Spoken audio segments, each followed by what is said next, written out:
Baiklah, Assalamualaikum warahmatullahi wabarakatuh. Waalaikumsalam warahmatullahi wabarakatuh.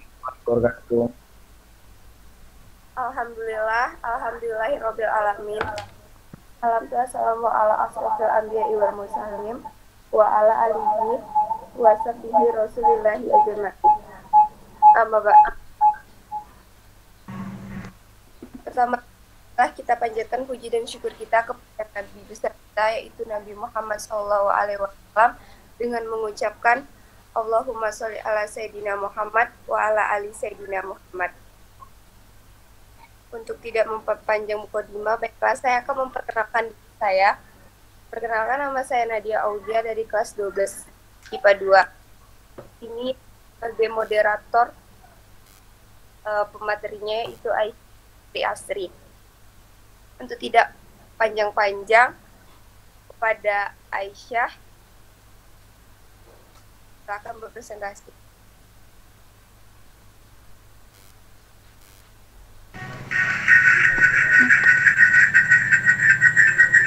Bentar ya Bu, ngapain ininya Bu? Kamu ada yang free? Aisyah, kamu ada yang free? Apa Bu? Hands free? Hands free enggak Bu? Kalian di satu rumah nih sama si Nadia nih. Iya Bu. Bergema suaranya, coba pindah ke ruangan lain. Iya Bu, bentar Bu. Pakai hands free dulu Bu, bentar Bu. Pakai hands free. Nggak apa-apa nih. Gimana nih?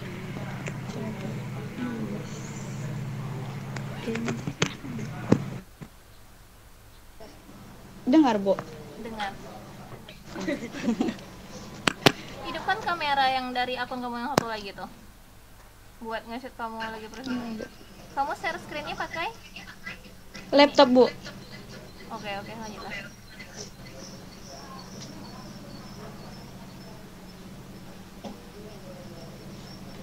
Ini kan baik dong.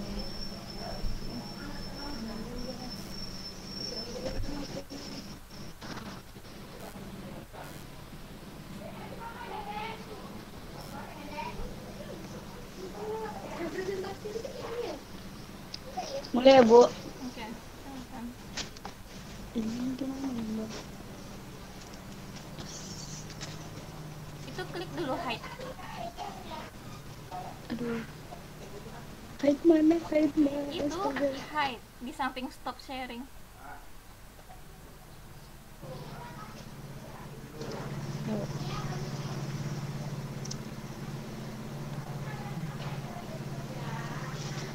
Assalamualaikum warahmatullahi wabarakatuh.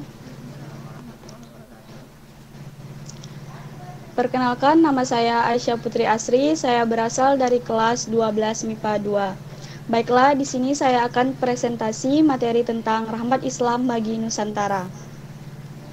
Sebelum masuk ke materi, saya akan menjelaskan terlebih dahulu apa itu Islam. Islam adalah sebuah risalah yang dikirimkan kepada seluruh umat manusia tanpa memandang ras mereka, kebangsaan, serta struktur sosial. Islam tidak dikirim ke negara tertentu, komunitas yang dipilih, sehingga orang lain harus mematuhi mereka. Risalah Islam adalah panduan dan rahmat untuk seluruh umat manusia, sebagaimana terdapat dalam Al-Quran, Surat Al-Anbiya ayat 107 yang berbunyi, وَمَا أَرْسَلْنَاكَ إِلَّا رَحْمَةً لِلْعَالَمِينَ, yang artinya, dan tiadalah kami mengutus kamu, melainkan sebagai rahmat bagi semesta alam. Melihat pernyataan tersebut, sudah jelas bahwa agama Islam adalah agama yang sangat menghargai dan saling toleransi. Agama yang mengajarkan penganutnya untuk saling menyayangi, mengasihi, mengayomi tanpa memandang ras mereka, kebangsaan, serta struktur sosial. Hal ini sejalan dengan Islamnya Indonesia yang biasa disebut dengan Islam Nusantara. Meskipun bukan negara Islam, namun mayoritas penduduk Indonesia beragama Islam. Indonesia merupakan negara yang tidak begitu terpengaruh dengan Arabisasi, karena masyarakat Indonesia adalah masyarakat multikultural, masyarakat yang menjunjung tinggi nilai-nilai kebudayaan. Namun, bukan berarti Islam yang mereka anut menyimpang dari kemurnian ajaran Islam itu sendiri. Langsung saja masuk ke materi yang pertama, yaitu masuknya Islam ke Nusantara atau Indonesia. Yang A, masuknya Islam ke Nusantara atau Indonesia. Terdapat 3 teori besar yang dikembangkan oleh Ahmad Mansur terkait dengan penyebaran agama Islam di Indonesia, terkait dengan asal kedatangannya, para pembawanya, dan waktu kedatangannya. Yang pertama, teori Gujarat atau India. Teori Gujarat adalah teori yang berasal dari Gujarat atau India yang dibawa oleh para pedagang dari India pada abad ke-13 Masehi. Yang kedua, teori Mekah. Teori Mekah adalah teori yang dibawa oleh para pedagang Mekah, para pedagang Arab yang berasal dari wilayah timur pada abad ke-7 Masehi. Yang ketiga yaitu teori Persia. Teori Persia adalah teori yang dibawa oleh para pedagang Persia yang dalam perjalanannya singgah di Gujarat atau India pada abad ke-13 Masehi. Ada beberapa uraian terkait dengan beberapa bukti yang mendukung teori Mekah. Yang pertama, menurut sejumlah pakar sejarawan dan arkeolog, jauh sebelum Nabi Muhammad menerima wahyu telah terjadi kontak dagang antara para pedagang Cina, Nusantara, dan Arab. Yang kedua, Peter Bellwood, Reader in Archaeology di Australia National University, telah menemukan bukti-bukti bahwa sebelum abad ke-5 Masehi telah beberapa jalur perdagangan telah berkembang menghubungkan kepulauan. Yang ketiga, adanya jalur perdagangan utama dari Nusantara, terutama Sumatera dan Jawa dengan Cina yang juga diakui oleh sejarawan G.R. Tibbets. Yang keempat, ditemukannya perkampungan Arab Muslim di daerah Barus pada abad ke-1 Hijriah atau abad ke-7 Masehi. Yang kelima, menurut buku Nukhbatud Karya Adimaski, Barus juga dikenal sebagai daerah awal masuknya Islam ke Nusantara pada abad ke-7 Masehi. Yang keenam, sebuah makam kuno di kompleks pemakaman Mahligai Barus, di batu nisannya tertulis Syekh Rukunuddin, wafat tahun 672 Masehi. Yang ketujuh, Hamka menyebut bahwa seorang pencatat sejarah Tiongkok yang mengembara pada tahun 674 Masehi telah menemukan satu kelompok bangsa Arab yang membuat kampung dan berdiam di daerah pesisir barat Sumatera.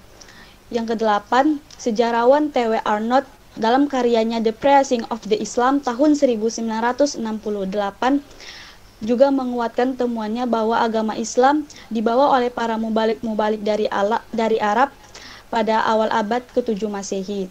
Yang kesembilan, sebuah tim arkeolog dari Prancis, EFEO, yang juga bekerja sama dengan peneliti dari Pusat Penelitian Arkeologi Nasional atau PPAN di Lobutua Barus juga menemukan bukti bahwa pada abad ke-9 sampai abad ke-12 Barus sudah menjadi sebuah perkampungan multietnis dari berbagai suku bangsa. Yang ke-10, pada tahun 674 Masehi, pada masa pemerintahan Khalifah Utsman bin Affan mengirim pasukannya Muawiyah bin Abi Sufyan ke tanah Jawa di Jepara. Yang ke-11, dalam seminar nasional tentang masuknya Islam di Indonesia di Medan tahun 1963 juga menyimpulkan bahwa agama Islam masuk ke Indonesia pada abad ke-1 Hijriah atau abad ke-7 Masehi. Yang ke-12, ditemukannya makam Fatimah binti Maimun di Leran Gresik pada abad ke-13 Masehi. Selanjutnya, strategi dakwah Islam di Nusantara. Ada beberapa strategi yang digunakan dalam sarana menyebarkan agama Islam di Nusantara. Yang pertama, perdagangan. Pada tahap awal, saluran yang dipergunakan dalam proses islamisasi adalah perdagangan. Hal ini dapat dilihat melalui adanya kesibukan lalu lintas perdagangan pada abad ke-7 Masehi hingga abad ke-16 Masehi. Yang kedua, perkawinan. Banyak penduduk pribumi, terutama para wanita, yang ingin menjadi istri para saudagar Muslim. Hanya saja ada ketentuan hukum Islam bahwa wanita yang akan dinikahi harus diislamkan terlebih dahulu. Yang ketiga, pendidikan. Para ulama banyak yang mendirikan lembaga pendidikan Islam berupa pesantren. Pada lembaga inilah para ulama mengajarkan ilmu keislaman melalui berbagai pendekatan, sehingga para santri dapat menyerap pengetahuan keagamaan dengan baik. Yang keempat, tasawuf. Salah satu sifat khas dari ajaran ini adalah akomodasi terhadap budaya lokal, sehingga menyebabkan banyak masyarakat yang menerima ajaran tersebut. Yang kelima, kesenian. Seperti sudah diketahui bahwa Sunan Kalijaga adalah tokoh yang mahir dalam mementaskan seni wayang. Yang keenam, politik. Di Maluku dan Sulawesi Selatan, kebanyakan rakyat masuk Islam setelah rajanya masuk Islam terlebih dahulu. Pengaruh politik raja sangat membantu menyebarkan agama Islam di wilayah tersebut. Selanjutnya, perkembangan dakwah Islam di Nusantara. Yang pertama, perkembangan Islam di Sumatera.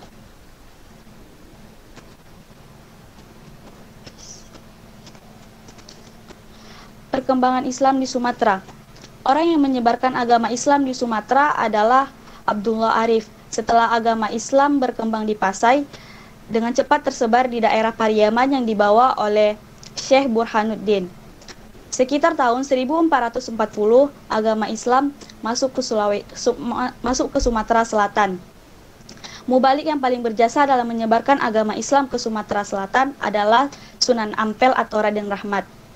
Yang kedua, perkembangan Islam di Kalimantan, Maluku, dan Papua. Perkembangan agama Islam di Kalimantan Barat dibawa oleh para pedagang dari Johor atau Malaysia dan para mubalik dari Sumatera Selatan dan Palembang. Agama Islam masuk ke Maluku melalui jalur perdagangan pada abad ke-15 Masehi, karena Maluku Sohor merupakan kepulauan rempah-rempah. Syekh Mansur merupakan salah satu pedagang Arab yang menyebarkan agama Islam di Tidore, sedangkan Datuk Maulana Hussein merupakan salah satu pedagang dari Jawa yang menyebarkan agama Islam di Ternate. Yang ketiga, perkembangan Islam di Sulawesi. Pada abad ke-16 Masehi, Islam sudah masuk ke Sulawesi, yang dibawa oleh Dato' Ari Bandang dari Sumatera Barat. Daerah yang mula-mula dimasuki Islam di Sulawesi adalah daerah Goa, sebuah kerajaan di Sulawesi Selatan. Setelah Goa, Islam terus berkembang ke daerah lainnya seperti daerah Talo dan Bone. Yang keempat, perkembangan Islam di Nusa Tenggara. Pada tahun 1540, agama Islam masuk ke daerah Nusa Tenggara. Masuknya agama Islam ke Nusa Tenggara dibawa oleh para mubalik dari Sulawesi Selatan atau Bugis dan dari Jawa. Masuknya agama Islam ke Nusa Tenggara terus berkembang mula-mula dari Lombok yang para penduduknya disebut dengan suku Sasak. Yang kelima, perkembangan Islam di Pulau Jawa. Agama Islam masuk ke Pulau Jawa kira-kira pada abad ke-11 Masehi, yang dibawa oleh para pedagang dari Arab dan para mubalik dari Pasai. Tempat yang pertama kali dimasuki Islam di Pulau Jawa adalah daerah pesisir utara Jawa Timur. Tokoh yang terkenal menyebarkan agama Islam di Jawa Timur adalah Sultan Maulana Malik Ibrahim. Di Jawa Tengah, penyiaran agama Islam dilakukan di Demak. Penyiaran agama Islam di Pulau Jawa ini dilakukan oleh para wali yang berjumlah 9 yang disebut dengan Wali Songo. Di antara Wali Songo tersebut adalah yang pertama, Sultan Maulana Malik Ibrahim atau Sunan Gresik, yang kedua Sunan Ampel, yang ketiga Sunan Giri, yang keempat Sunan Bonang, yang kelima Sunan Derajat, yang keenam Sunan Kalijaga, yang ketujuh Sunan Gunung Jati, yang kedelapan Sunan Kudus, yang kesembilan Sunan Muria. Selanjutnya, kerajaan Islam. Terdapat 9 kerajaan Islam. Yang pertama, Kerajaan Samudra Pasai. Kerajaan Samudra Pasai adalah kerajaan Islam pertama di Indonesia dan merupakan kelanjutan dari Kerajaan Perlak. Kerajaan Samudra Pasai didirikan oleh Sultan Malik Al-Saleh pada tahun 1258 atau abad ke-13 Masehi sekaligus sebagai raja pertama. Yang kedua, Kerajaan Aceh. Kerajaan Aceh didirikan oleh Sultan Ibrahim yang bergelar Sultan Ali Muhayyad Shah. Kesultanan Aceh mencapai puncak kejayaan pada masa pemerintahan Sultan Iskandar Muda. Setelah Sultan Iskandar Muda, kerajaan Aceh diserahkan kepada menantunya yaitu Iskandar Tahi. Yang ketiga, Kerajaan Banten. Kerajaan Banten didirikan oleh seorang adipati yang bernama Raden Patah. Setelah Raden Patah meninggal, ia digantikan oleh Pati Yunus. Setelah Pati Yunus, ia digantikan oleh Trenggana. Yang keempat, Kerajaan Pajang. Kesultanan Pajang didirikan oleh Adiwijaya. Setelah Adiwijaya meninggal, seharusnya Pangeran Benawa yang menduduki tata Pajang, tetapi ia disingkirkan oleh Arya Pangiri, yaitu putra dari Pangeran Prawata. Yang kelima, Mataram Islam. Kerajaan Mataram Islam merupakan hadiah dari Adiwijaya kepada Ki Ageng Pamanahan.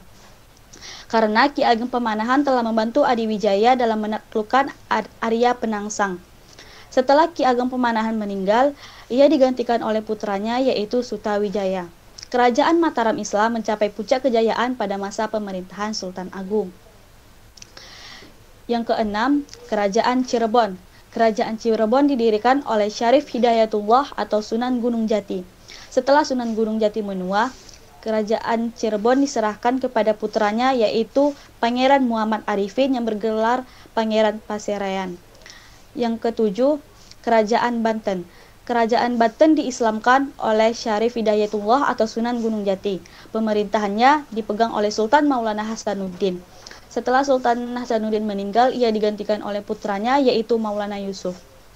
Kerajaan Banten mencapai puncak kejayaannya pada masa pemerintahan Sultan Ageng Tirtayasa. Yang kedelapan, Kerajaan Makassar. Pada abad ke-16 di Sulawesi Selatan, terdapat dua kerajaan, yaitu Kerajaan Goa dan Talo. Dua kerajaan tersebut bersatu menjadi Goa Talo. Yang bertindak sebagai rajanya adalah Raja Goa atau Sultan Alauddin, dan yang bertindak sebagai Perdana Menteri adalah Raja Talo, yaitu Sultan Abdullah. Yang kesembilan, Kerajaan Ternate dan Tidore. Kerajaan Ternate berdiri kira-kira pada abad ke-13 Masehi. Kerajaan Ternate mencapai puncak kejayaannya pada masa pemerintahan Sultan Ba'abullah, sedangkan di Tidore raja yang terkenal adalah Sultan Nuku. Ini ada beberapa kerajaan Islam di Sumatera. Bisa dilihat.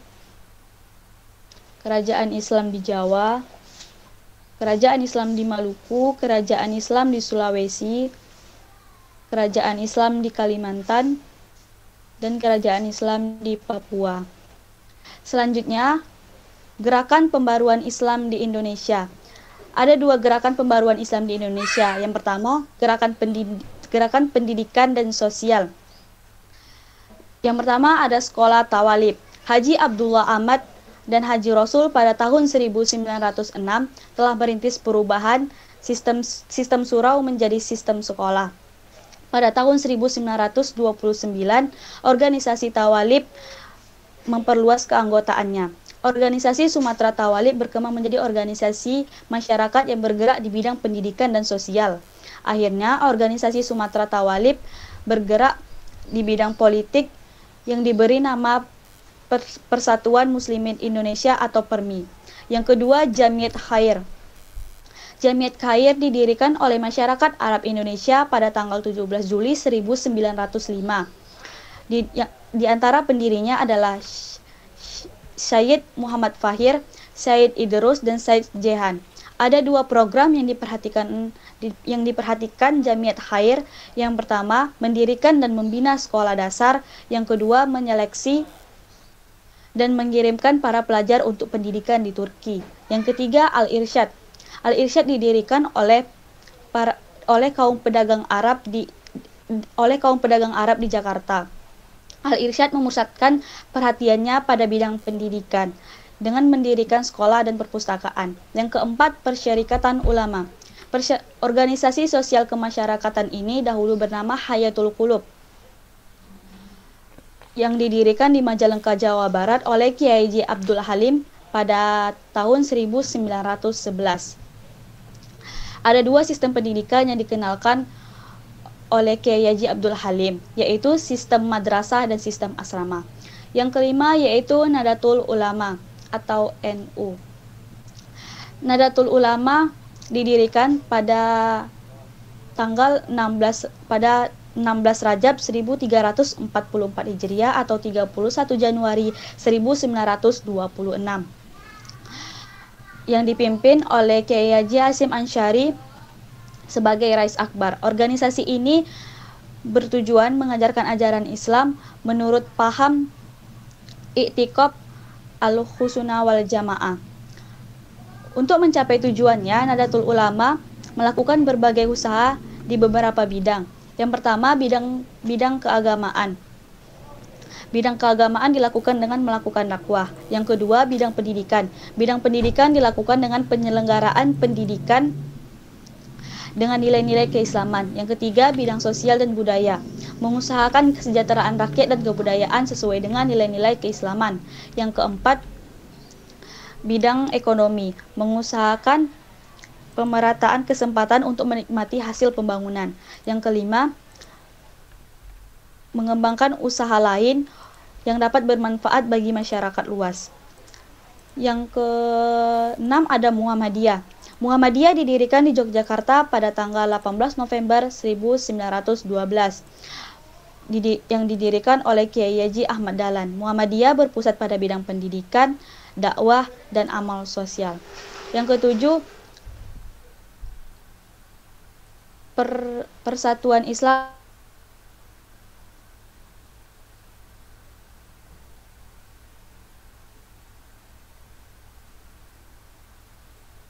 Aisyah,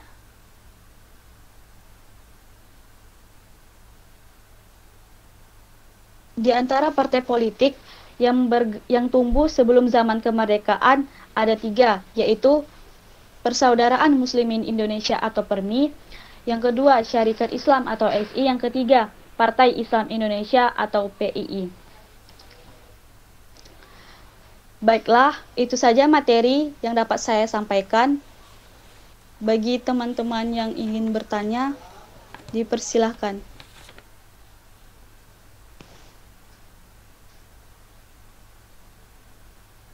silahkan yang mau bertanya tentang materinya. Ini luar biasa loh Aisyah. Saya bilang tuh pilih satu daerah atau ini kamu bahas semuanya. Satu KD kamu bahas semuanya. Hebat.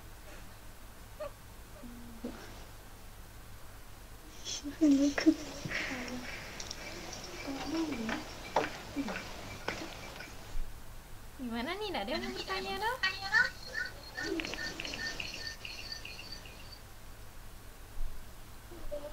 Tanya lah, guys. Saya kan enggak mau bertanya.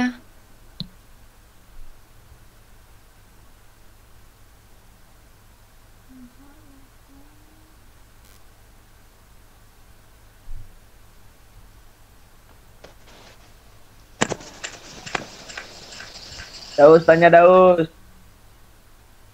Arya, tanya lah Arya. Gak ada yang mau bertanya.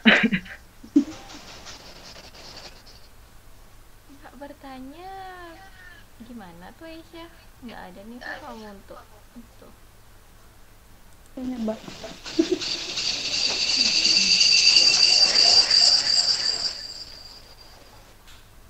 Harus ada yang bertanya Aisyah. Iya, Bu.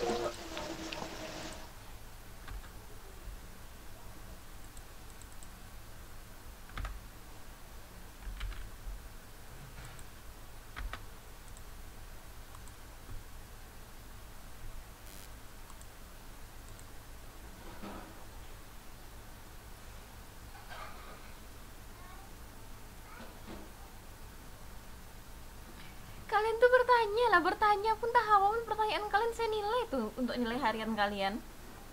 Kalian udah bertanya. Aisyah pun, kamu kalau nggak ini hilang poin kamu 50 Aisyah.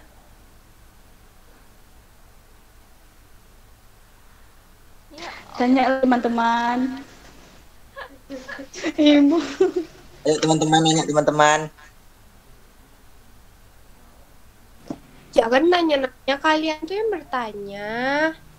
cuman 3, 4, 5, 6, 7, 8 orang cuman. Bentar ya.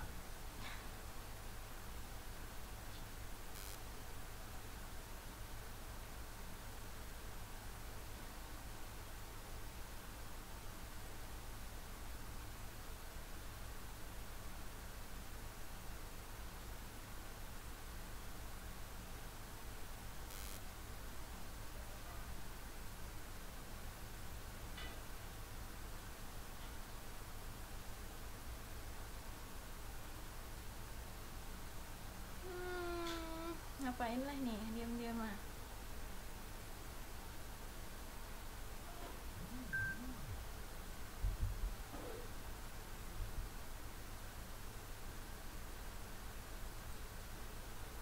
Saya lah bertanya, Aisyah. Oh, salah sama moderator ya. Moderator, saya mau bertanya sama Aisyah. Iya Bu, silahkan Bu. Bisa nggak berikan contohnya? Tadi itu ada dari perdagangan, pernikahan. Untuk perdagangan kita udah tahu bahwa pedagang dari mana aja yang datang ke Indonesia. Dari Iya, Bu. pernikahan itu siapa yang menikahi siapa, terus yang keseniannya itu apa, kemudian apa lagi, satu lagi, perdagangan, kesenian, perkawinan, ya pernikahan perkawinan ya itu Iya, Bu. pernikahan perkawinan itu siapa yang menikahi siapa, terus keseniannya itu apa dan bagaimana.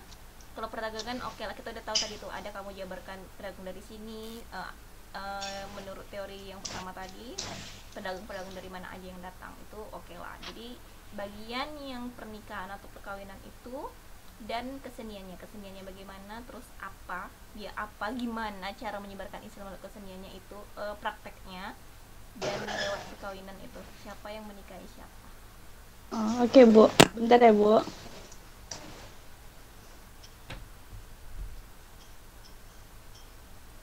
Saya masih nunggu pertanyaan kamu ya, Ria ya.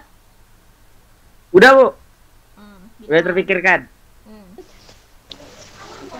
Aisyah, izin bertanya. Nanan lah. Moderator. Iya. Izin bertanya Nanan. Apakah izin diberikan? Iya, izin diberikan. Aisyah, tadi kan ada yang lewat politik. Iya. Berarti kan itu mendekati rajanya kan? Iya. Itu proses pendekatan rajanya itu kayak mana? Sedangkan kan kepercayaan sebelumnya berbeda. Oke. Itu. Iya. Jadi pertanyaannya? Proses pendekatannya itu. Oh. Paham pertanyaannya? Paham, Bu. Kan kerajaan nih, dia rajanya tuh gimana gitu untuk menyebarkan Islam itu gitu ya, Arya? Bukan? Iya Bu. Kan gini. Santai-santai ya. Iya, saya paham. Saya bahkan udah tahu juga. Ya gitulah Bu. Iya, paham kamu. Coba Aisyah, paham nggak kamu maksud si Arya nih? Gimana rajanya? Apa kan? Kayak mana ya? Pendekatan rajanya kepada rakyat ya, gitu. Apa? Ya. Apa? Enggak, dari yang menyebarkan Islam nih ke pendekatannya kepada rajanya. Kan dari raja baru ke rakyat. Iya. Maksudnya pendekatan penyebarannya itu. Oh, ke rajanya ya. Ke raja dulu. Oh, Bukan ke raja. raja, bukan raja ke rakyat, tapi mungkin Kalau rajanya raja dulu. ke rakyat kan ulamanya gampang gitu Bu. ya. Oh, iya sih. Ya Bu. Berarti kamu udah paham dong kalau raja ke rakyat gimana? Saya nggak paham Bu, makanya saya bertanya. Tapi kamu yang Tapi kamu tanya nanya. itu tadi penyebaran awal dari, anggaplah ulama yang menyebarkan Islam ke rajanya. Nah, Itu yang kamu tanyakan. iya. Kalau dari raja ke rakyatnya, oke lah, mudah kata kamu tadi. Gimana coba raja ke rakyatnya? Nah, kalau raja ke rakyatnya kan raja itu pemimpin Bu. Oke. Ya, berarti udah paham. Berarti kan intimidasinya ada Bu. Iya, benar. Dia mengikut ke rajanya gitu kan? 100%. Iya. Benar. Ya. Ada lagi yang mau bertanya?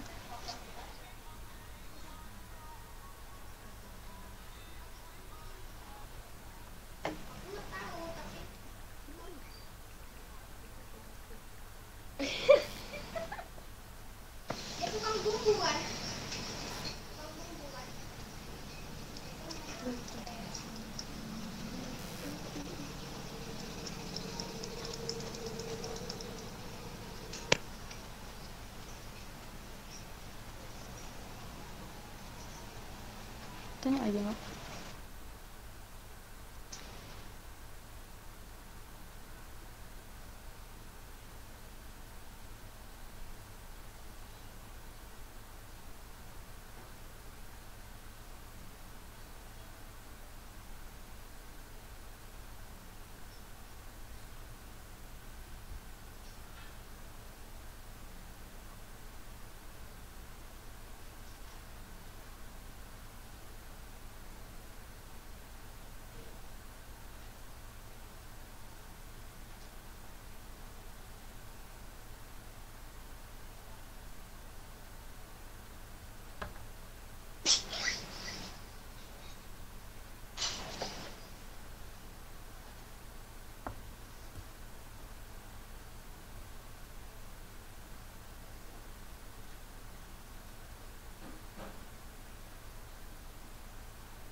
Bu, Aisyah mau jawab pertanyaan Ibu. Silahkan. Kalau di jalur perkawinan itu ada beberapa contoh seperti perkawinan antara Raden Rahmat atau Sunan Ampel dengan Nyai Manila. Juga Sunan Gunung Jati dengan Putri Kaunganten, Brawijaya dengan Putri Campa, orang tua Raden Patah, Kerajaan Islam Demak dan lain-lainnya. Berarti itu raja-raja yang udah Islam menikahi ini ya, Anak bangsa. ya anak bangsawan yang bukan Islam. Iya, Bu. Berarti termasuk kuasa rajanya sih ya. Iya. Ini raja. Oke, thank you. Kalau dari keseniannya itu seperti pementasan seni wayang yang dilakukan oleh Sunan Kalijaga, Bu. Ceritanya cerita Ramayana dan Mahabharata. Ramayana Mahabharata bukannya Hindu-Buddha? Tapi diceritain ini berisi tentang nama-nama pahlawan muslim gitu, Bu. Berisi ajaran Islam. Masih pakai ini maksudnya pakai masih nama orang-orang ininya, Ramayana Mahabharatanya gitu? Enggak, nama-namanya tuh diganti jadi nama pahlawan muslim gitu, Bu. Tapi ceritanya cerita itu. Iya, alur ceritanya seperti itu, Bu. Benar-benar. Dia cuma ganti nama tokoh, tapi Iya, Bu. ceritanya tetap. Oke. Benar jawaban kamu. Lagi jawaban Arya.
Arya, Hadir. aku jawab ya. Oke. Tadi itu gimana gimana raja menerima ajaran Islam gitu ya? Iya, pendekatannya kan kerajaannya dulu. Iya, berarti kan di suatu wilayah atau daerah tertentu itu kan pasti nanti bakal ada datang para pedagang atau para mubalik dari daerah-daerah lain. Nah, dari Ya. situlah para rajanya itu terpengaruh terhadap para pedagang tersebut, para pedagang yang beragama Islam. Jadi mereka berpikir untuk masuk agama Islam. Berarti lah perdagangan juga ya? Iya, perdagangan. Oh, jalur utamanya. Salah. Makasih Aisyah. Gini Arya, kamu belajar sejarah nggak? Belajar, Bu. Kan sebelum kerajaan Islam menguasai Indonesia kan sebelumnya kerajaan Hindu-Buddha tuh. Iya. Seseorang yang sebelum menguasai itu, maksudnya pemimpin, dia tuh pemimpin suatu persatuan gitu untuk meruntuhkan kerajaan Hindu-Buddha itu. Jadi sebenarnya itu orang biasa yang ya berarti pengaruhnya tetap aja dari para pedagang itu. Orang biasa yang berhasil meruntuhkan kerajaan Hindu-Buddha. Jadi Hindu-Buddha tadi, kemudian dia mendirikan kerajaan Islam. Barulah dia menyebarkan ke rakyat gitu. Oh, berarti kudeta, Bu. Kudeta? Enggak, maksudnya kalau yang kan untuk meruntuhkan kerajaan ini tentu harus ada iya sih, benar, kudeta.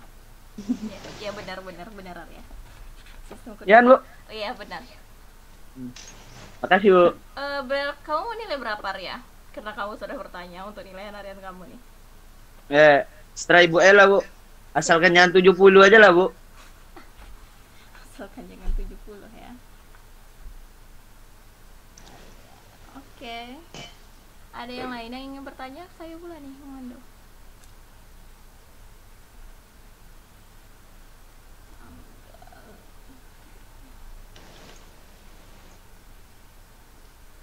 Ada lagi yang mau bertanya, teman? Bertanyalah, Abrar. Tapi katanya tadi tunggu, mana? Teguh, tanya Teguh, Daus, Arnold. Abrar nggak boleh PHP ya.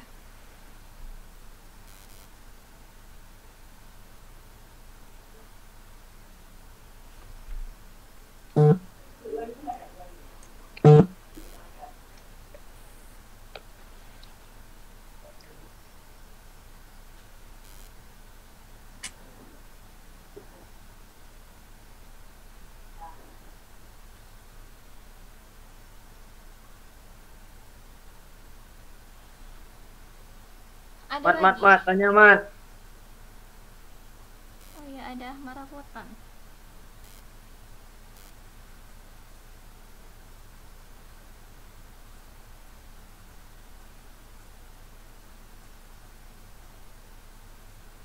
"17 kalian yang ada berapa orang?"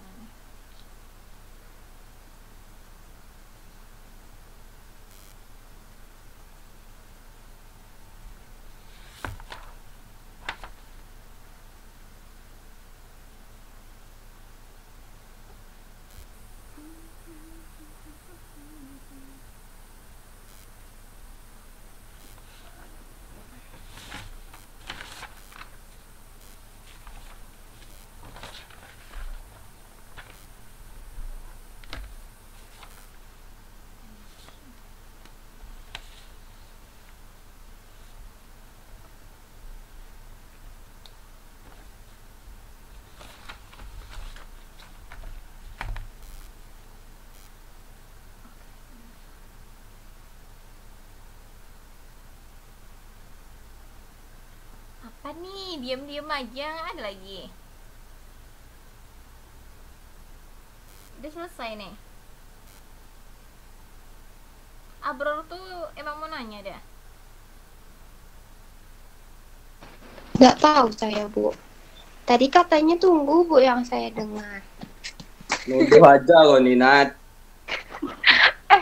Aku nggak peka ya, Abrar. Aku nggak ngomong apa-apa, Nat. Ragil nggak sih tadi? Panik enggak? Panik. Ragil emang ada. Mana ada Ragil sini? Rumah Abrar dia, Bu.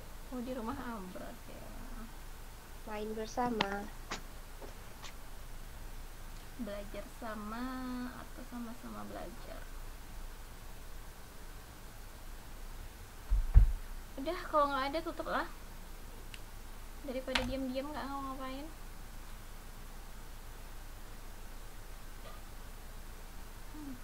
Oke, keluar sini ya. Udah, tutup aja, Nat. Aja, Bu. Baiklah, terima kasih teman-teman yang sudah mau join di presentasi Aisyah. Mohon maaf bila ada kesalahan kata. Saya sebagai moderator, saya tutup dengan wassalamualaikum warahmatullahi wabarakatuh. Waalaikumsalam warahmatullahi wabarakatuh. Waalaikumsalam warahmatullahi wabarakatuh. Terima kasih teman-teman. Sama-sama.